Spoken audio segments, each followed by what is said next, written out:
Carlitos Páez con nosotros. Carlos, bienvenido. ¿Cómo estás? Un gusto para mí. ¿Cómo estás? Qué alegría. Bien, bárbaro. Nosotros te hemos conocido a través de tus libros, tus charlas, tus entrevistas, después de lo que fue la tragedia de los Andes, ¿no? Así conocida después del accidente de 1972. Pero ahora estás aquí con nosotros porque te subirás nuevamente al escenario. No, yo no me subo. No, ¿En se serio? suben los chicos. No. Yo pensé que eras vos el que se subía ahí a contar todo. No. Pero es muy gracioso como experiencia. Digo que a pocos le pasa de que te representen a un tipo que está vivo. En general, Claro. las representaciones son a gente que murió. Digo, es la representación de Napoleón, vas al teatro y estás. Ahora voy yo al teatro y estoy ahí. Digo. Pero yo pensé que te Y subías además vos, no soy yo. presentabas vos, todo era como el maestro de ceremonia. No. Es una obra que la dirige Hugo Giacchino, que es un uruguayo, y que la produce Diego Sorondo, que es otro uruguayo y que bueno, que está acá en Buenos Aires, que bueno, que acá es la cuna del teatro. Claro. Esa es la verdad. Yo ayer además estoy viviendo en la calle Corrientes, o sea que estoy en la Meca.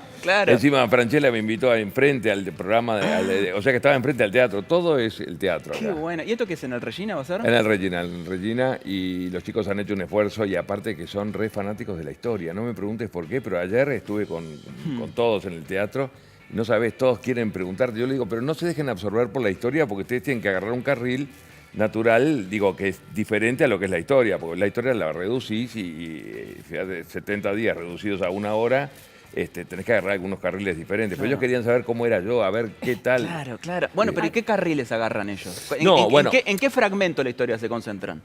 Bueno, obviamente, yo no voy a contar mucho porque vale la pena que la vean, pero digo, obviamente que en una hora y monedas, como fue la película, 1 hora y media, no podés condensar 70 días, tenés que agarrar carriles. En la película no aparece el arriero, no aparece mi padre, que fue un tipo importante en la búsqueda, o sea, hay una cantidad de cosas, tomás algún carril, es como en la Segunda Guerra Mundial, haces el día D y haces el día. Es un recorte. Un recorte. Claro.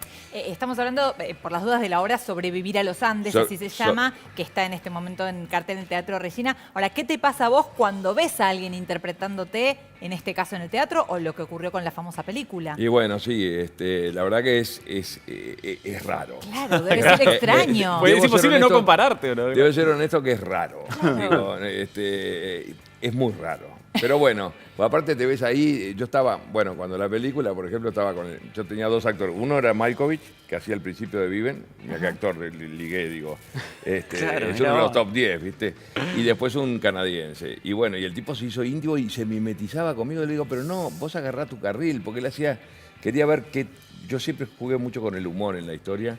Y él quería saber qué tipo de humor yo tenía, pero no, Claro. él tiene que ceñirse al guionista, ¿viste? La historia esta los puede, qué sé yo. Es que sí, realmente es muy... Por lo menos yo la película la he visto en diversas Pero lo que está cantidad de bueno- oportunidades y estoy esperando Y verla en aparte el la teatro. dan siempre en Porque cable. es una historia que realmente, Claro. es cuando la realidad realmente supera la ficción. Son esas historias que realmente superan la Sí, ficción. a mí no me gusta usar la frase que se usa todo el tiempo, que se puede, digo, pero nuestra historia marca claramente que se puede. Fíjate que yo era un chico, tenía 18 años, era desayuno en la cama, niñera, oíme bien, que era la que me había hecho la valija para el viaje, y de pronto te encontrás a 4.200 metros de altura, 25 grados bajo cero, a pasar la historia más increíble de supervivencia, porque es así, está catalogada, pero protagonizada por gente común, y 70 días, que es mucho tiempo, 70 días. Una locura. Como yo digo, da para ponerse de novio, casarse y divorciarse. Es mucho tiempo, es mucho tiempo. Y bueno, pero ahí vos ves la capacidad del ser humano de evolucionar, transformarse y salir adelante. Digo, o sea que yo te digo claramente que se puede. Aparte que lo que tiene de interesante es que no es una historia de uno que escala el Everest, que es un tipo un superdotado, Que que se se entrena, preparó. que se preparó todo. Esta es una Claro. historia de gente común, que eso es lo que tiene de maravilloso. Fíjate, yo doy el año pasado 102 conferencias en el mundo entero, desde España, Rusia, México, todos lados. Justamente la gente que se siente atrapada porque ellos se sienten involucrados que podían haber estado en esa historia. Claro, ¿y qué te pasa cada vez que contás la historia? ¿Es de alguna manera volver a revivirlo? ¿Ya lo tenés súper superado? ¿Qué es lo que Mirá, sucede? hay días que si me agarra muy cansado es más doloroso para mí. Digo, me meto más en la historia, pero obviamente 45 años que pasaron Claro. la superás. Hace 2 meses fui al lugar de los Andes. Fui con mis 2 hijos y 4 nietos, tengo 5 nietos, pero fui con 4. Realmente fue una experiencia importante para mí, digo, porque aparte me fui sin el mecanismo de defensa que es el humor, que es el mío, que siempre fue el que yo usé. Y fue duro, porque ahí en la cordillera sentís que hubo mucho dolor, la verdad. Y junto con nosotros fueron cerca de 200 personas. Lo preparó un tipo que es el dueño del Hotel San Rafael, que se ocupa de eso, Saloña. Y es increíble la cantidad de gente que va al lugar en carácter de peregrinación, pero gente que había ido 3, 4 veces. Es increíble. Claro. Y en estos 45 años, ¿cuál fue el momento más difícil? Por ahí, ni bien volviste a Uruguay, en el medio, más al final, digo, si tenés que ver con retrospectiva. El momento más eso. difícil de... No, digo, después de una vez que ya, bueno, volviste a tu casa, ¿no? Digo, ahora pasaron 45 años. Para aceptar la historia, ¿cuándo decís que fue por ahí? No, yo la historia la tengo bastante aceptada. Yo te digo que para mí fue muy duro el retorno después del accidente porque era muy ambivalente todo. Porque era por un lado el festejo, porque de volver a casa, aparte estaba toda la prensa del mundo, todos los grandes estudios, las grandes editoriales, y por otro lado la tristeza, porque yo el día anterior que había estado en Uruguay estaba con mis dos amigos míos que habían muerto, ¿viste? Y, ¿viste esos amigos de los 19 años que son como súper unidos, mucho más que hermanos? Claro. Bueno, yo perdí 2 en la cordillera y claro, yo volví y me encontré que no estaban, y me encontré con sus padres, y entonces era muy duro festejar y por otro lado llorar. Claro.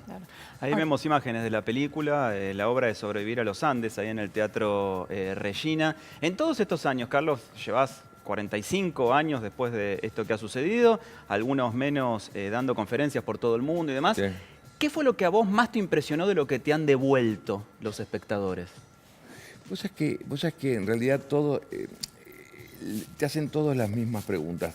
O sea, no hay una pregunta. La pregunta que más me hacen, curiosamente, es si le tengo miedo del avión. Claro. Y siempre me preguntan, ¿y cuándo fue la última vez que te tomaste un avión? Le digo, para venir acá, le digo. Claro. ¿Y cuándo fue el primer avión que te tomaste? Bueno, cuando me rescataron los helicópteros, digo, porque esa es la verdad, yo me iba colgado. Esa es la pregunta, y esa gente que te pregunta eso es porque le tienen ellos mucho miedo al avión. Sí.